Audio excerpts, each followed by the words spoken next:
DinoZone, where we're putting these little videos together, these vlogs on all things paleontological and all things dinosaur. Today we're going to talk about Triceratops, one of the classic iconic dinosaurs from the Mesozoic, and more specifically from the Cretaceous. So here's a fantastic model of Triceratops. You can see those big horns, you can see that big frill, and you can see that sharp beak. We'll post up a better picture. So if we haven't met before, I'm Gerald Davey and I'm from the DinoZone. And I'm a geologist with a deep interest in paleontology, and we have a dinosaur park, and we're putting up all sorts of amazing stuff about dinosaurs and paleontology and geology. And so we have a physical dinosaur park, the DinoZone, and we have online presence in the form of the website, and we'll give you the links later in the video. And we make these other little videos and vlogs talking about all things dinosaur. So let's dive into some more about Triceratops as we see him here. Maybe we should face him into the video. Okay, so Triceratops, an iconic dinosaur. That head that you see, and maybe the head on this little model is possibly a little small, but I'm not sure. So for some of these Triceratops, the head takes up 1/3 of the body. This massive head with this big bony frill and these big horns and that snout with that horn on the end, and then a sharp jaw like parrot-like teeth. And so this iconic dinosaur weighed between 6 and 12 tons. 6 and 12 tons, that's a lot of dinosaur beefcake. So any T-Rex that came along trying to attack it with a big bony frill on the front and those long horns, this Triceratops is going to see them off. So the word Triceratops means three-horned face. So 1, 2, 3, maybe we'll put it that way. You can see those two horns sticking up and then the horn on its snout.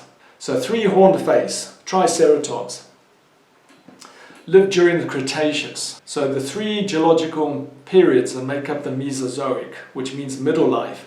The three periods, and we'll do another little video on this. It's the Triassic, which you probably don't know too much about. Triassic, Jurassic, which has got lots of airtime with all those movies, and then the Cretaceous.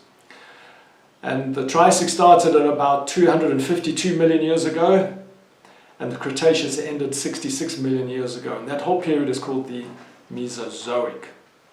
And this guy lived at the end of the Cretaceous. It evolved 68 million years ago, which is 2 million years before that final event, that big meteorite impact that killed off the dinosaurs and much else besides, 75% of all life. So 68 million years ago this guy evolved, and he went extinct 66 million years ago. So he only had a 2 million year run, which wasn't that fantastic. He shared his world with T-Rex as the apex predator. And so paleontological thinking, they believed that T-Rex and Triceratops would fight it out. I don't know if you call it on the plains or the savannas or whatever, out in the Mesozoic world, Cretaceous world, this big creature and T-Rex having a go at each other. They must have been the most epic battles.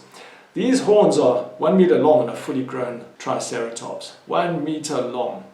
And that horn on the snout, I'm sure, could also do some damage. So if you poke some T-Rex in the soft underbelly with those 1 meter long horns, it's going to create a lot of trouble. Maybe T-Rex is going to come out as the loser in that battle. Okay, so this is an amazing dinosaur.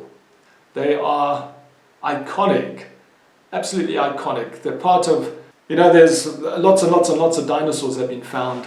In fact, they're almost digging one up a week, but all the kids and the adults, and those who've been through the phase of being a kid and growing up and knowing being a dinosaur fan, they all know about Triceratops and T-Rex, and I won't go into the long list now. So this is one of the iconic dinosaurs from the days when they were out digging up fossils in the American Midwest in the 19th century. So that's always fired up the imagination of kids. Since dinosaurs became popular.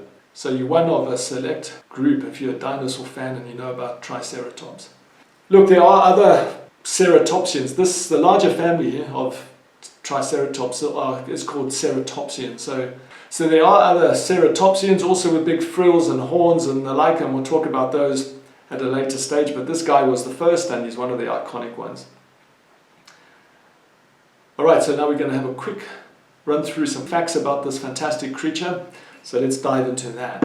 Okay, so from nose to tail, they've estimated to be between 7.9 and 9 meters in length and 3 meters in height. So that's, if you an average doorway is 2 meters, and so add another meter onto that. So that's quite a, I'm just looking at a doorway now, that's quite a height. You don't want to meet that thing in a dark alleyway one night. The skull is one of the largest in the animal kingdom ever. So that thing is 2.5 meters long, some of the biggest skulls ever found, and quite a big creature. So, you know, things like whales have bigger skulls, but they are sea-dwelling creatures, where the largest skull ever found on a land animal ever throughout the entire history of planet Earth is a Triceratops skull, 2.5 meters. So we've talked briefly about the little single horn on the snout, and then we've got these 1 meter long horns that stick out of its head just above its eye, so we've already touched on that. Ferocious weapons. So I might have mentioned this, 6 to 12 tons, a TLB, JCB, backhoe, call it what you will. Those things weigh 6-7 tons. So the smallest specimen, 6 tons up to 12 tons. So that's a lot of power. So I can imagine that big showdown between T-Rex and Triceratops. It's going to be epic. It could run at 25 kilometers per hour, so that's a reasonable speed. I can just imagine one of these things going at full gallop. In fact, Robert T. Bakker, that famous paleontologist with the big hat and the big beard, he drew a fantastic picture of that at full gallop. The bones and kind of an outline of its body. And he did a great job. You can just imagine this thing at full tilt. 25 kilometers per hour, 9 tons of it going past. You've got to stay out of the way of that thing. The two great subdivisions of dinosaur families are the Ornithischia and the Saurischia. So this guy's an Ornithischian dinosaur. So that'll be another little video, Ornithischians versus Saurischians. So this guy's an Ornithischian, which means bird head. Again, we've talked a little bit about the beak. That beak it's like a parrot beak, and it's great for chopping down vegetation, and it had a whole lot of shearing teeth to chop that vegetation up. That began the digestion process, and this guy had to process a lot of vegetation to feed 6 to 9 tons of body mass. And I'm not sure if I wanted to be anywhere near those chopping jaws too. I'm sure that thing's going to, like a parrot, can really do some serious damage. So we've briefly mentioned that it was eating vegetation, so it's a herbivore, and it would eat mosses and ferns and ginkgos, club mosses, cycads, horsetails, and bushy conifers. There were no grasses back in the day. The predominant vegetation were ferns and cycads and the like. Grass was a latecomer, that's why Triceratops and all these herbivores were eating all these other things, ferns and mosses and cycads. There's evidence to suggest that they might have been herd animals, but there again the evidence is a bit ropey, and so there's not that much to suggest that they did. They have found fossils of family groups, so there might be evidence that they lived in tight family groups rather than in larger herds. Triceratops shared its world with Ankylosaurus, Corythosaurus, and Dryptosaurus, while being preyed upon by Tyrannosaurus rex. And Triceratops fossils have been found in the American states of Montana, Wyoming, South Dakota, Colorado, and in the Canadian provinces of Saskatchewan and Alberta. I hope I said Saskatchewan correctly, I'm not a Canadian. So the first specimen ever found was just its horns and a bit of the skull near Denver, Colorado in 1887. And that specimen was sent to Othniel Charles Marsh of Bone Wars fame. So he thought they belonged to some big extinct bison, but then he revised his thinking when someone sent him another fossil, and he realized that it belonged to a large horned dinosaur. And that specimen was collected in 1888 by a certain John Bell Hatcher from the Lance Formation in Wyoming. Marsh gave this fantastic creature the name Triceratops, 3-horned face. He evolved in, when I say he and she, they evolved 68 million years ago. The dinosaurs went extinct 66 million years ago, so it was only around 2 million years. It came right at the very end of the Mesozoic, and by inference right at the end of the Cretaceous. So it shared its world with Tyrannosaurus rex. It came late, it went extinct, and that was the end of that. And so we wish we had dinosaurs around still, but I'm quite happy that they aren't, because we would be mincemeat or squashed or pushed over or whatever. So it was almost one of the last dinosaurs to evolve before that extinction event that killed off the dinosaurs, the end Cretaceous extinction event, where, according to the theory, a huge meteorite hit the planet and led to climate change and disintegration of food chains and all of those kinds of things. But that's another story, that's another video. So Triceratops was the last of the great dinosaurs. If you want to buy one of these Triceratops, this fantastic model, there's a link in the description below, so click on that, you'll get taken through to our online shop. Otherwise, you can visit us at the DinoZone, the physical shop, or drop us an email and we could send you one.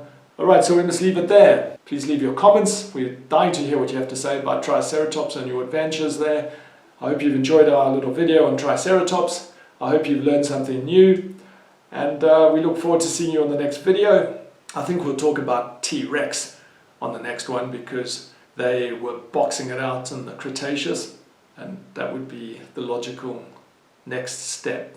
Okay, so we've come on a little journey, into a little dive into the Mesozoic. We've looked at Triceratops, and we're looking forward to lots more little videos about all these fantastic dinosaurs and fantastic paleontologists and fantastic bone digs and fantastic museums. So make sure you subscribe for updates. Make sure that you like this video. Please share this video, and so looking forward to digging up more dinosaurs with you.